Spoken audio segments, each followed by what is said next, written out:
Salut à tous, bienvenue dans Story Movies. Au sommaire de nos envies de cinéma, le casting de rêve du nouveau Woody Allen, mené par Kate Winslet et Justin Timberlake. All excited. Confidence d'une timide qui se soigne, Mélanie Thierry. J'étais très heureuse qu'ils vont en essai. Et visite sur le tournage légèrement mouvementé de Made in China avec Frédéric Shaw.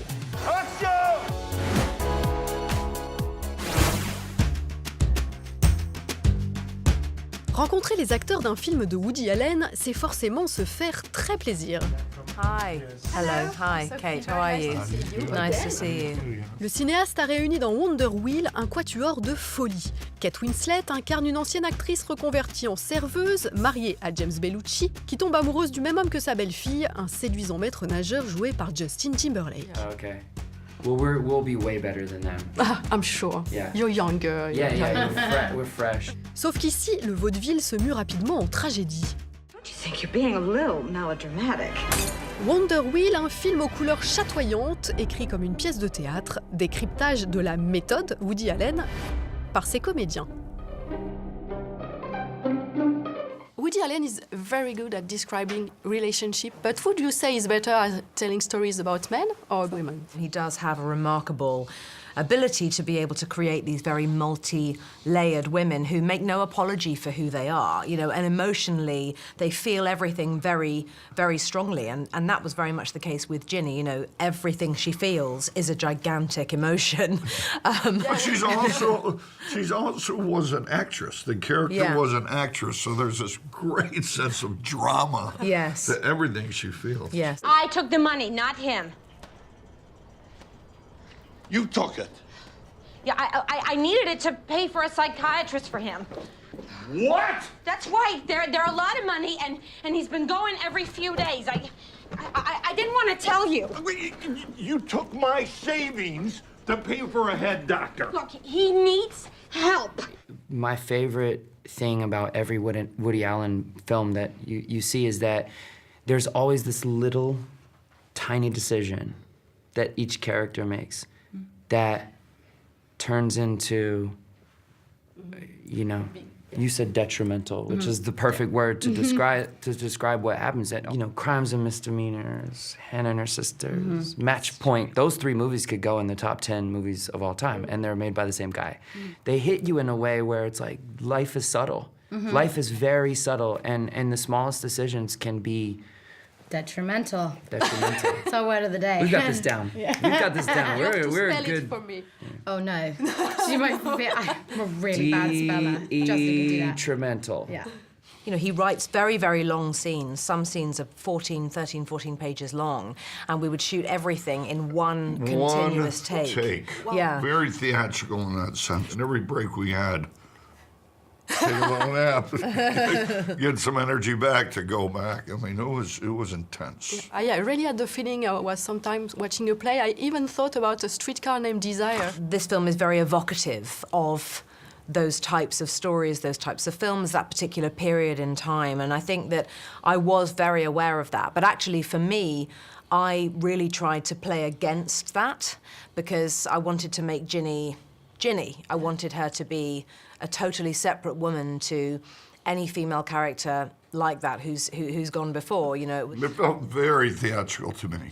The set that we lived in felt like a set that you would see in a Broadway play. And his point of view was always from the audience point of view. That's also one of my favorite things about Woody is like, it's actually him being a fan Yeah, totally. of movies. And I really felt that with our scene in the car, with the rain on the car window, and how specific. What a there was beautiful scene. there was a guy on top of the car having to get that rain perfectly because it was all about seeing it on our faces, and it was actually raining that day, but it wasn't the right kind of. And that really felt like a period film to me. I knew what was going on, but you look the other way when your husband's hot stuff and 6 million women are after him. But he wants you. And it's all jewelry and furs and Florida and the racetrack and the Copa and the roulette wheel in Cuba. Wow, you've really lived a life. Working with him, what did you learn about yourself, about your work as actors? I've never studied harder for a role and had so much time. I had a few months before we started. And I studied every day, for 2-3 hours a day. And what I did learn was I'm pretty good. You are. Yes, I've never had that confidence. I have quite a lot of energy, and I'm quite strong, and I'm quite disciplined. This is very revealing. Yes, really, is that true? But what I didn't know, or I like to think I am, I might not be, but what I didn't know is that I actually really do have even more stamina than I think I believed I had, because the mental capacity that I had to have to retain these enormous passages of dialogue, and that continued throughout. She was our leader on the set for Justin and Juno and myself. I mean, she had other responsibilities besides her children and the dialogue and the acting choices. You must have slept for a month after that movie. Yeah, I did. Yeah. Well, thank you very much, and I'm ready you. to vote for Kate Winslet as a leader. Oh, thank you. Thank you. A leader of anything. I'll do it all. Why not?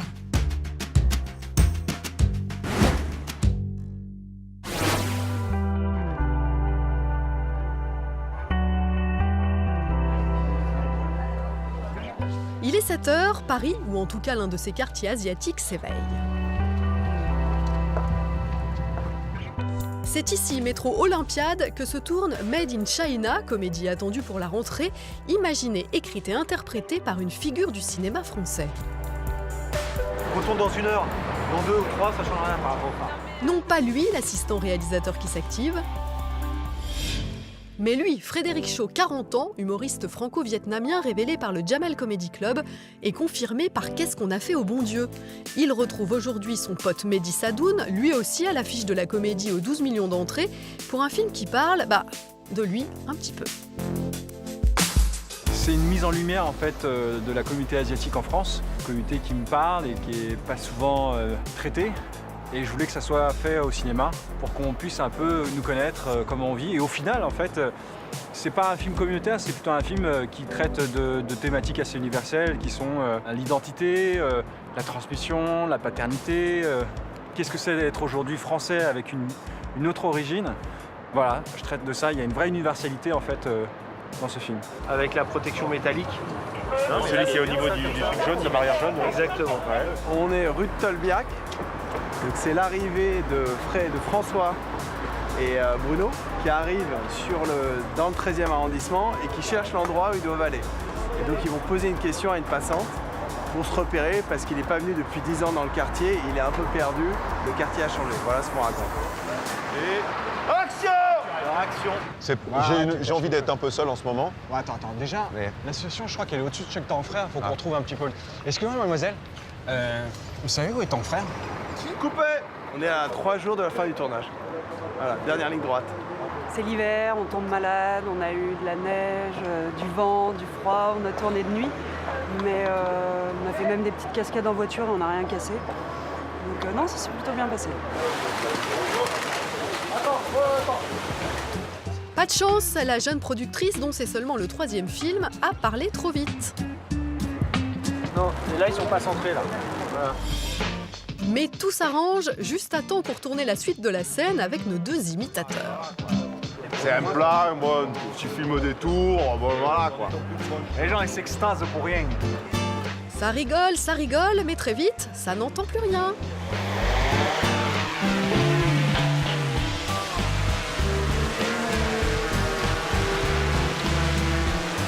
On enchaîne une scène très importante sur une découverte de Chinatown, d'où le drone qu'on utilise. Je vous laisserai observer la perspective tout à l'heure sur un autre plan.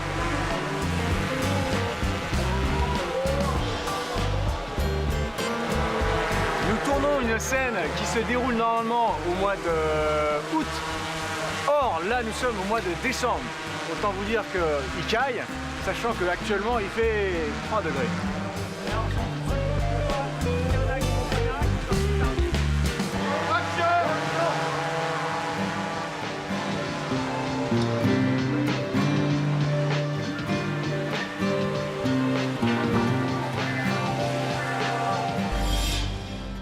Une mauvaise chute dans l'escalator en faisant l'idiot et c'est le drame, Mehdi Sadoun se blesse. Ambulance, tournage en pause, Pas de quoi inquiéter Frédéric Shaw qui reste serein et un brin mélancolique.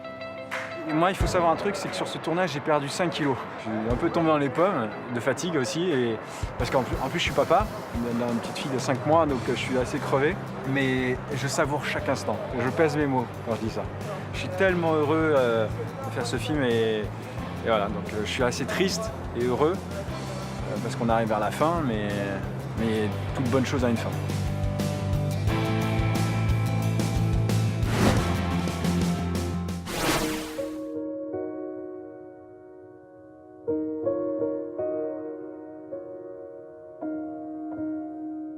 C'est une timide, une discrète. Mais à l'écran, Mélanie Thierry prend une place folle. Dans La douleur, adaptation du roman éponyme de Marguerite Duras, elle incarne l'écrivain, alors âgé de 30 ans, qui, dans un Paris occupé, attend désespérément des nouvelles de son mari fait prisonnier. Si vous m'aidez à le retrouver, je ferai en sorte que Robert soit pas déporté. Comment ça, déporté? Marguerite! Marguerite! Un grand rôle, tout en ambiguïté et en paradoxe, dont la frêle Mélanie s'empare avec une force rare.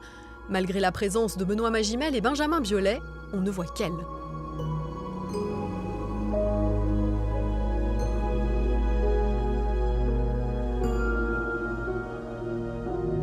Bienvenue dans ce musée.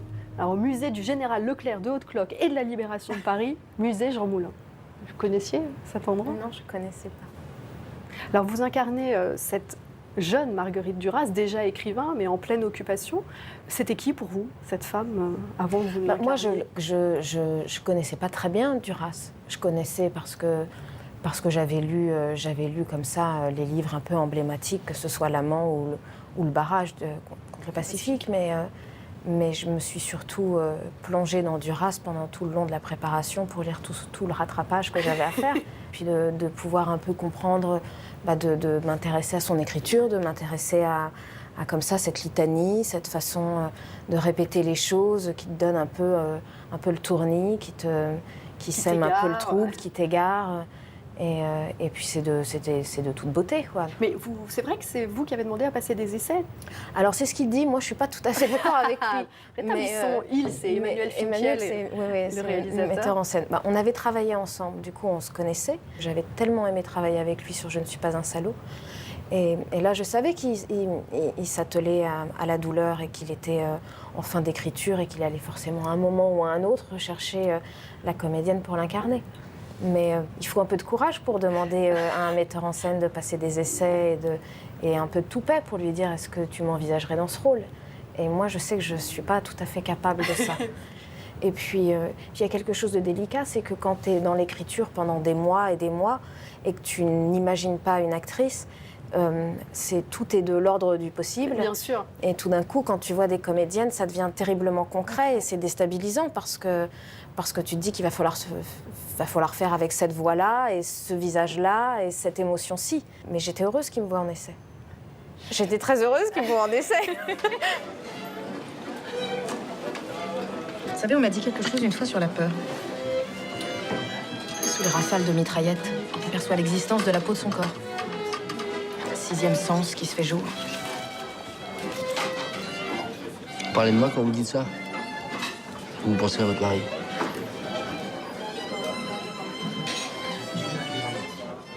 Non, là, je ne pense pas à lui. Est-ce qu'il n'y a pas un moment où on se dit c'est... Alors, je ne vous souhaite pas que ce soit le rôle, parce que je vous en souhaite tant d'autres, mais quand même un rôle qui va compter, On est heureuse, en tout cas, de se dire que c'est arrivé. Alors, c'est pas pour négliger tous les autres personnages que j'ai eus, parce que on m'en a offert des très beaux, mais c'est vrai que celui-ci, il avait quelque chose où, déjà, je me sentais prête pour le faire. J'ai l'impression d'être peut-être un peu meilleure actrice que ce que j'étais à 20 ans, et que du coup, j'avais un peu plus les épaules pour le raconter, quoi. En tout cas, je me faisais davantage confiance. Et le trac des débuts, vous en parliez beaucoup. À une époque, vous étiez vraiment très traqueuse. Il est toujours là ou il est différent? Il est toujours là. Après, c'est un peu malheureux d'être si traqueuse parce que ça montre qu'il y a une certaine forme de vanité dans tout ça, de vouloir d'accorder tant d'importance au regard de l'autre. Mais, oui, il y a du narcissisme dans le trac. Je sais pas, du coup, ça me gêne. Mais c'est vrai que ça m'est toujours un peu difficile de devoir parler. communiquer en général, c'est pas ma qualité première.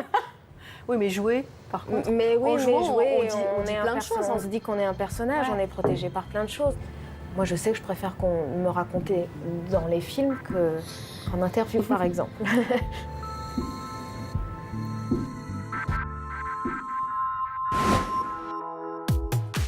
On se retrouve la semaine prochaine pour de nouvelles aventures tout chousse. Nous serons en effet à l'Alpe d'Huez pour célébrer la comédie avec Danny Boone, Thierry Lhermitte, Max Boublil, Géraldine Nakache et Ramzy Bedia. Salut! C'est moi le patron, c'est moi le patron.